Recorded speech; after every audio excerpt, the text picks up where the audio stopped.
Bonjour à toutes et à tous et bienvenue pour la question Raptors du jour numéro 15. Au lendemain de la victoire des Raptors face au Jazz en Summer League, les Raptors qui ont battu la seule équipe qui était encore invaincue et qui ont du coup fait en sorte que 11 équipes soient avec le bilan de 2-1 pour se relancer en quelque sorte pour la quête de la finale, même si ce n'est pas le plus important. Plutôt que faire un retour sur la rencontre d'hier, je voulais faire un focus aujourd'hui sur Jeff Doughtin Jr. qui a vraiment fait sensation hier. Il a pris les choses en main en fin de rencontre et c'est lui qui a donné la victoire aux Raptors. Et pour faire un focus sur Doughtin Jr., on va se poser la question, est-ce qu'il peut se faire une place chez les Raptors? Il y a un contrat two-way à prendre, il y a 3 contrats réguliers à prendre également. Il y a plusieurs joueurs qui sont en concurrence pour ces postes-là. On peut citer bien sûr Koloko, on peut citer Dalano Banton, Justin Champagny qui aujourd'hui a signé un contrat qui lui permet de se battre au training camp pour une de ses places. On peut parler également de DJ Wilson qui a sorti un match énorme hier, qui a retrouvé ses sensations et qui a expliqué après la rencontre qu'en fait tout simplement il avait eu du mal jusqu'à présent parce que c'était les premiers matchs de basket pour lui après sa blessure qu'il avait éloigné des Raptors la saison dernière. Donc plusieurs joueurs qui postulent. J'ai d'ailleurs oublié également Harmony Brooks, même s'il reste sur 2 matchs compliqués. On sait il est là dans la balance pour essayer de se faire une place.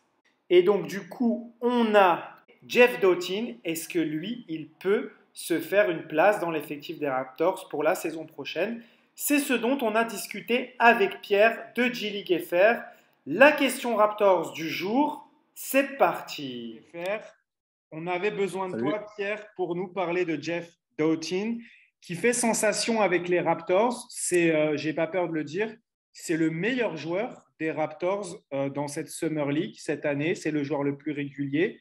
C'est lui qui prend les choses en main en fin de match. Il sort un peu de nulle part pour les fans lambda, mais pour toi, c'est pas quelqu'un qui est inconnu au bataillon parce qu'il a quand même déjà plusieurs faits d'armes en G-League. Est-ce que tu peux nous parler de lui déjà de manière générale, nous le présenter un petit peu? Il est passé par Santa Cruz et il est champion avec le Magic, enfin le Lakeland Avec Magic. les Clan Magic, il y a l'an dernier dans la bulle dans la Gubble. C'est un super bon joueur de G-League. La semaine dernière, il a joué 19 matchs à peu près. 20 points de moyenne, 54% au tir, 44% de derrière à l'arc. Donc c'est un joueur complet. C'est un joueur très athlétique, très explosif, comme je pense les fans des Raptors ont pu le voir pendant les matchs de la Summer League. Et en G-League, tout du moins, il sait se créer son shoot. Il a une bonne fiche après contact, mais bon, son plus gros problème, c'est en défense, c'est vraiment. C'est un bon intercepteur, c'est-à-dire qu'en G-League, il tourne à 1,5, 1,7 interceptions de moyenne par match, mais après, dès que ça commence à arriver sur les aides, etc., c'est un peu plus compliqué. Donc, ouais, c'est un bon joueur. Et il a une mécanique de shoot, ça se regarde, à mon avis. Ça se regarde parce que c'est très, très agréable à le voir shooter. Alors pour toi, est-ce qu'il a les capacités pour s'intégrer dans une équipe NBA? On sait qu'il a eu déjà des two-way, mais qu'il ne les a pas Mhm. concrétisés par la suite. Est-ce que pour toi, il a 25 ans maintenant? Est-ce qu'il y a encore possibilité d'intégrer la NBA ou est-ce qu'il fait partie de ce genre de joueurs que j'appelle entre deux souvent, qui sont trop forts pour la G-League, mais qui a un frein, il y a un truc qui fait qu'ils ne peuvent pas percer en NBA? Comment tu vois ces possibilités-là pour lui? Moi, je vois. En fait, pour moi, il n'y a pas de joueurs entre deux. C'est tous des bons. Enfin, les bons joueurs de G-League sont des potentiels bons joueurs NBA. Il n'y a qu'à voir avec Gary Payton, avec JP2, qui a été Defensive Player of the Year en G-League et qui est là une grosse part de la seconde unité des Warriors. Juan Toscano, enfin, l'équipe des Warriors en général a un gros background entre guillemets G-League. Et en fait, pour moi, il n'y a pas de joueurs qui ont cette scission dont tu parles entre la NBA et le G. Et ça marche pour lui. C'est-à-dire que en fait, ces mecs-là, ils attendent juste qu'on leur donne une chance. Mhm. Et souvent, quand on leur donne une chance, elle est prise. Et je pense que Dautin, c'est ce genre de mec qui pourrait tout péter en NBA. Bon, alors pas au niveau d'être titulaire, All-Star, etc. Bien évidemment, c'est à un moindre niveau. Mais je pense qu'en sortie de banc, en rotation, c'est un joueur qui pourrait faire beaucoup, beaucoup de bien à une équipe qui a besoin de jeunesse, entre guillemets, même s'il a 25 ans, ce serait pas le plus jeune de l'équipe, mais son explosivité, son caractère, son implication aussi, parce que c'est un joueur très, comme j'ai dit avant, très énergétique, très, très athlétique. Et ouais, comment dire, sa mise en avant, la manière dont il se met en avant par ses dribbles, par ses dunks, par ses highlights, je pense que ça ferait beaucoup de bien à quelques équipes NBA en sortie. Donc, ouais, pour toi, c'est plus une question de contexte et d'opportunité. Qu'est-ce qui fait que jusqu'à présent, il n'a pas eu ce contexte et cette opportunité favorable? Il était quand même Lakeland Magic. Il y a de la place normalement à Orlando Magic. Et pour toi, qu'est-ce qui fait que pour l'instant, il n'a pas eu cette opportunité? Il n'a pas eu l'opportunité il y a 2 ans, enfin, l'an dernier, parce que les Warriors, dans le backcourt, c'est un peu backcourt, frontcourt, chaque fois je me trompe. Bref, chez les meneurs, c'est un peu stack, quoi. C'est un peu compliqué de se faire une place. Et chez Magic, ils avaient déjà tenté l'expérience d'Evin Kennedy, qui, bon, malheureusement, Hmm. s'est terminé prématurément avec sa fracture à la jambe. Ils avaient tenté aussi le meneur Andrew, je ne me rappelle plus de son nom. Bref, un meneur roux de Lakeland, ça n'avait pas marché. Donc je pense il en a un peu pâti Mhm. de cette narrative-là. Après, c'est ça qui est bien avec le board, avec certains boards des équipes NBA, c'est que les mecs sont intelligents et savent qu'en fait, ils ont un vivier de talent quasiment infini dans cette ligue-là de développement et ils l'utilisent. Après, à bon escient ou non, ça, c'est pas, je pense, c'est à nous d'agir en tant qu'observateur, entre guillemets, mais c'est surtout au front office et au GM, etc., de voir ce que leurs équipes ont besoin. Donc peut-être qu'il n'est pas tombé dans les besoins d'une équipe en particulier, mais moi, je crois que les Raptors auraient, euh, auraient une bonne pioche s'ils décidaient de le conserver, rien qu'en jouer, et de lui donner quelques petites minutes en pré-saison pour voir ce qu'il peut donner sur un temps de jeu et un volume NBA. Ok, très bien. C'était la dernière question. On va la creuser un petit peu plus, mais tu y as déjà en partie répondu.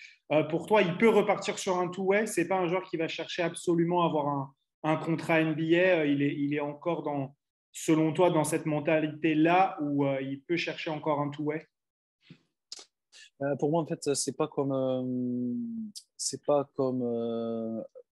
en fait, chaque MVP, là, si on regarde les récents MVP de G-League, dont un que vous avez chez vous, Chris Boucher, chaque MVP a eu un contrat après, a eu un contrat NBA après, et ça se vérifie tous les ans avec Paul Reed, etc. Bon, même si Paul Reed, c'est pas un super exemple, vu que bon, il a quelques minutes en rotation, mais c'est encore short, et je pense que les admins de Sixers France en parleront mieux que moi, parce que je suis plus du coup trop Paul Reed par rapport à sa saison à Delaware.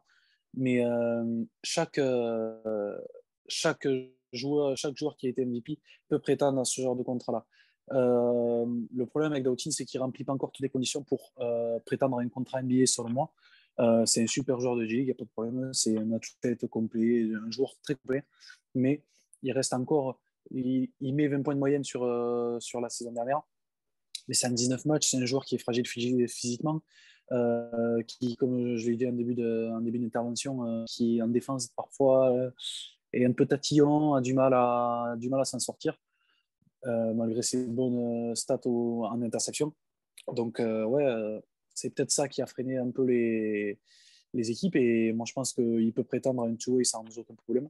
Et il faut juste que l'équipe qui le signe lui donne l'opportunité.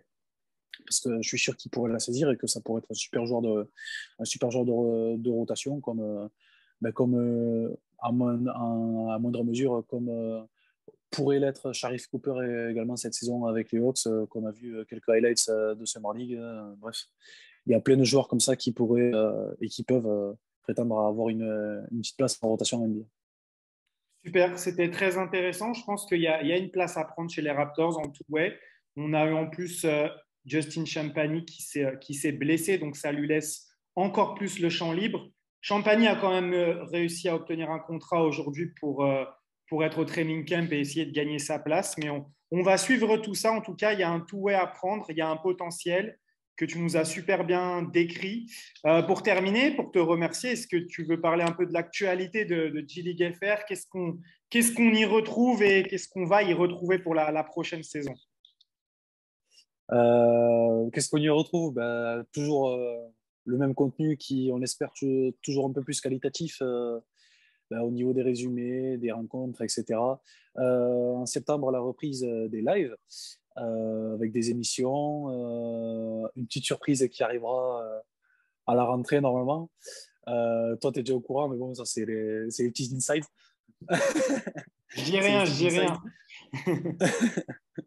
Et ouais, voilà, une saison qu'on espère pleine comme la saison dernière, avec bah, toujours, on espère, plus d'abonnés, plus de monde qui suit cette belle ligue qui, je le crie sur tous les toits, et c'est cruellement sous-estimé et réduit d'être l'antichambre de l'NBA, mais comme le montre la Summer League et comme le montre la plupart des vidéos de matchs, d'entraînement, etc., c'est un des plus gros viviers à talent du monde et il faut se lancer. Ça, c'est compliqué, comme dans n'importe quel sport, quand vous vous lancez sur une ligue mineure, c'est compliqué, mais quand vous vous lancez, vous allez découvrir une ligue qui déjà joue tôt, à 18h, 19h, 20h souvent, et donc accessible pour les gens en France, même aux États-Unis. Souvent, ça joue dans l'après-midi, quand chez nous, c'est à 18h.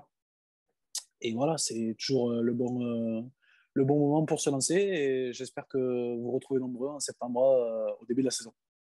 Eh bien, c'est parfait. On invite tout le monde à aller suivre G-League FR avec plein de contenu qui va arriver à la rentrée. Merci à toi, Pierre, et à la prochaine. Merci. On va se revoir parce qu'on va parler de 905 la saison prochaine. Allez, nickel. C'est tout pour aujourd'hui. Merci à tous de m'avoir suivi. N'hésitez pas à donner votre avis en commentaire. Est-ce que vous garderiez Jeff Dotting Jr. au sein de l'effectif pour la saison suivante? Est-ce que vous avez été conquis par ses qualités? Est-ce que vous avez un peu des doutes par rapport à ses défauts, peut-être défensifs? N'hésitez pas à me donner votre avis. N'hésitez pas à liker la vidéo, à vous abonner à la chaîne et à activer la cloche pour avoir les notifications de toutes les nouvelles vidéos sur la chaîne. Merci à tous encore et comme on dit toujours quand on se quitte, let's go Raptors!